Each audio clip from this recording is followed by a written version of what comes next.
No hot news, everybody. How you doing today?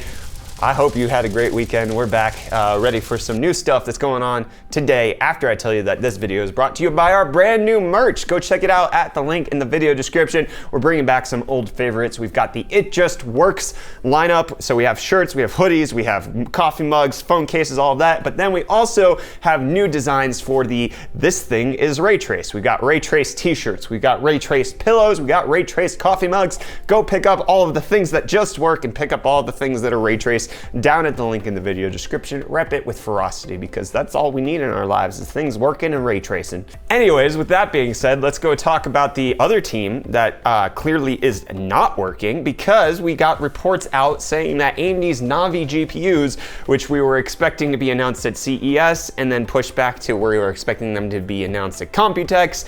Well, now the latest rumor that's out there is that they will not be around until October of 2019 because surprise, surprise, AMD's GPU division can't deliver things on time. Who would have thunk? Yeah, like this is exactly what happened with Vega back when it was supposed to be released. Oh, hey, it's launching with Pascal. Never mind.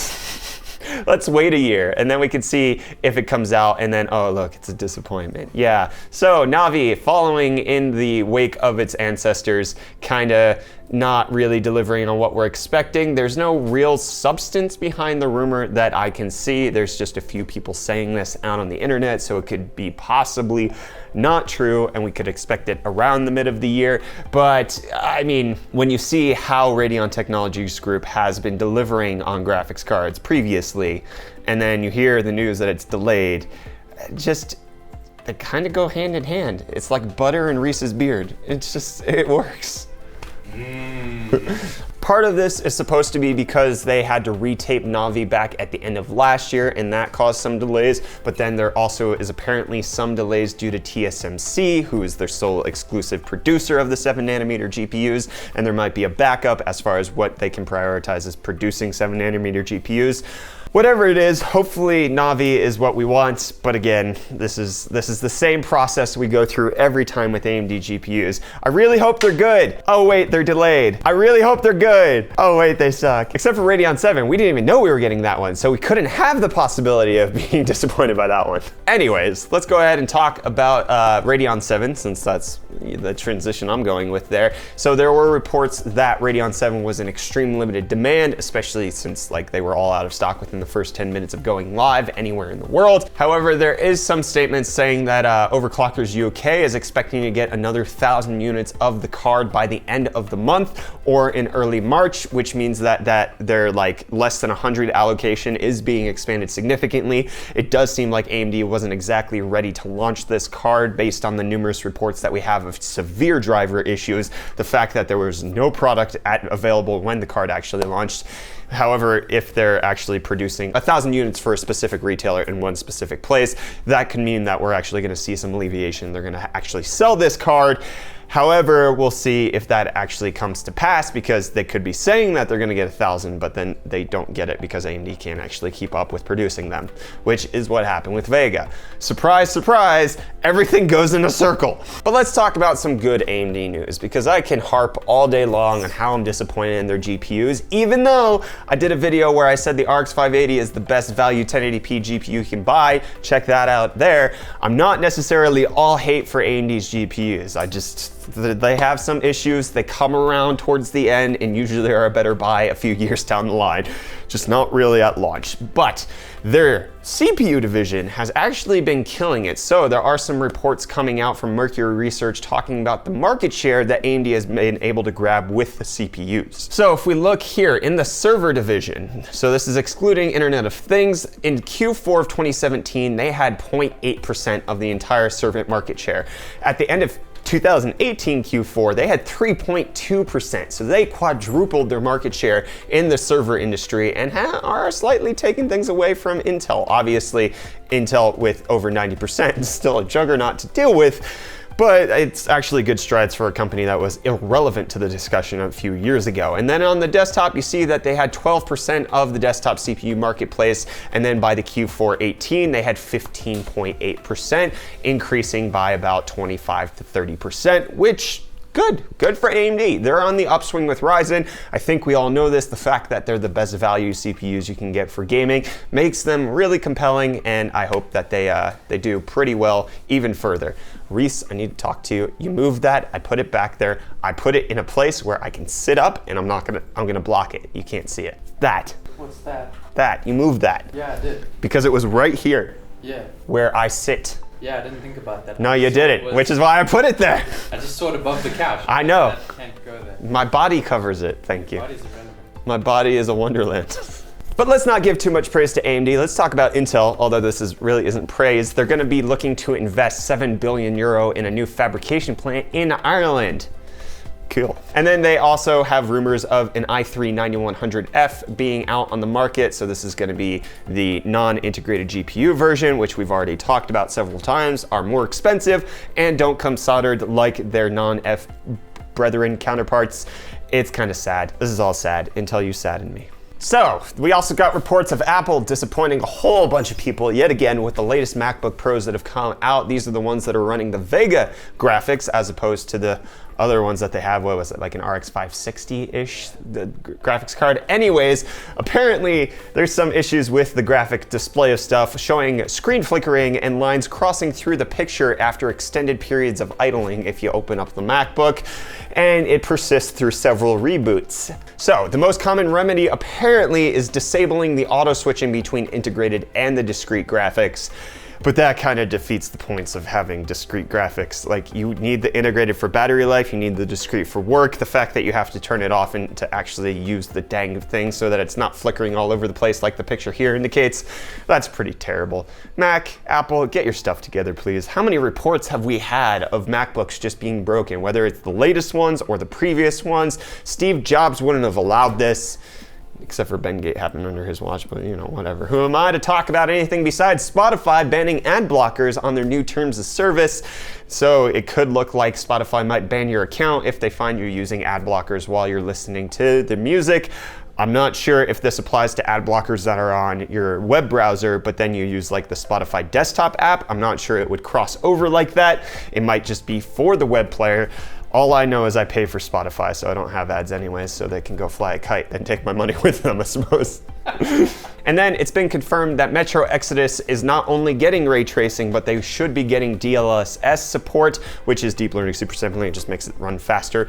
This was actually something that I thought was missing from Metro Exodus. They confirmed it as a ray tracing title, but not DLSS, but now it's been confirmed. Why it couldn't have been confirmed a while ago? I don't know. Gonna make ray tracing run faster by faking the pixels and using AI, using tensor cores and super machines and all of that kind of stuff. So this is a good thing that helps to give RTX cards a reason to exist. But outside of that, I don't know, are people still upset with these guys for the whole Epic Games thing? Like, is this gonna be another Battlefield 5 where there's like a social commentary issue on top of the fact that the game's coming out?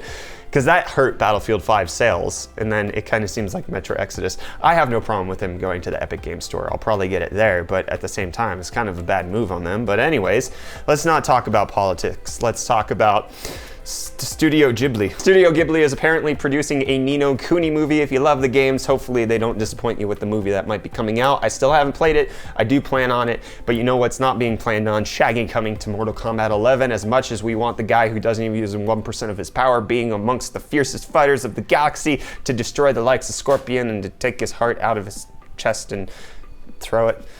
What do they do in Mortal Kombat? That. Okay.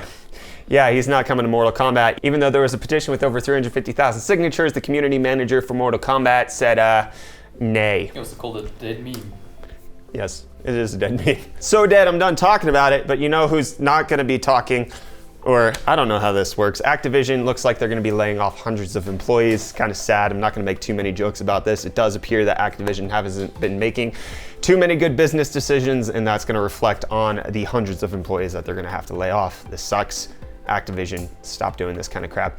I mean, it's inevitable with big companies like this that they get too big for their britches. We're gonna see it with EA sometime soon. They're gonna have to lay off a whole bunch of people because people aren't buying their games, but yet they're still trying to convince their shareholders that they're actually worth something, and they're not. When you don't make good games that people want to play, then it's an issue. Activision at least has the honor of still having Overwatch. Destiny was kind of but they lost Bungie. They lost. And then, don't you guys have phones? Like they're hitting and missing, huh? And it looks like a lot of people are gonna miss their jobs. Oh. We need the TikTok girl overlay. Please no. Cut that joke, Rikus. No. It's insensitive. I don't mean it. I do feel bad for the people who are going to lose their jobs, obviously. At the same time, yeah, you still have a job for that very reason. Got him. Let's stop making jokes. Let's talk about quantum computers, because there's a game development conference going on this weekend in Helsinki where IBM is kind of working with developers to create video games for some 20-qubit quantum computers. We'll see what they can do in just a weekend's time. Hopefully it will be phenomenal. And then in case you are holding all of your Bitcoin on a phone, don't do that, because there's a new piece of malware that's come out where Google Play has a MetaMask, whatever the heck this is. You enter your password and phrase for keys and stuff for your crypto, and then it takes all of it. Don't do shady stuff, folks, with your cryptos. You know who else shouldn't be shady? AT&T with their stupid 5G nonsense, which isn't actually true 5G. And Sprint is saying, knock it off. We sue you. We sue you. We sue you. It's fake 5G is what Sprint says, and claiming that AT&T is using numerous deceptive tactics to mislead customers. They aren't wrong. So as much as I don't want Sprint to be the one who's winning this lawsuit, because like I don't want giant corporations fighting each other, I do think that they're in the right here. Obviously, lawyers have different ways of thinking about reality, so we'll see what actually comes of this. We'll keep you updated. Is AT&T going down for the 5G nonsense? And in case you're still on Windows 7 and you got super scared about the report that Microsoft is dropping support for you, don't worry, my friends. They won't, as long as you pay them.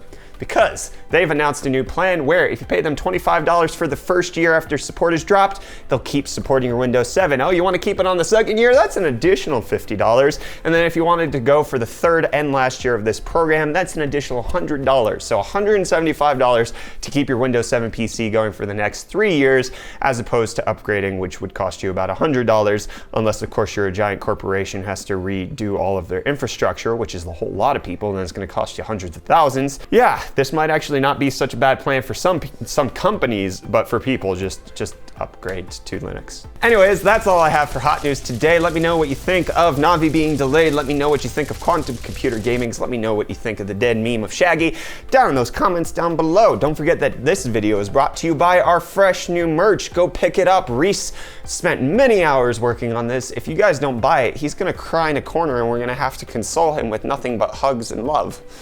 And I don't want that. Tag doesn't mind, but I do. Anyways, hit the like button if you enjoyed this video. Please get subscribed to stay up to date on all of our tech-related content. I'm Brett with the UFD Tech Channel. Thank you so much for watching. You've just been filled in. I'll see your smiling faces again in the next video. Love you too.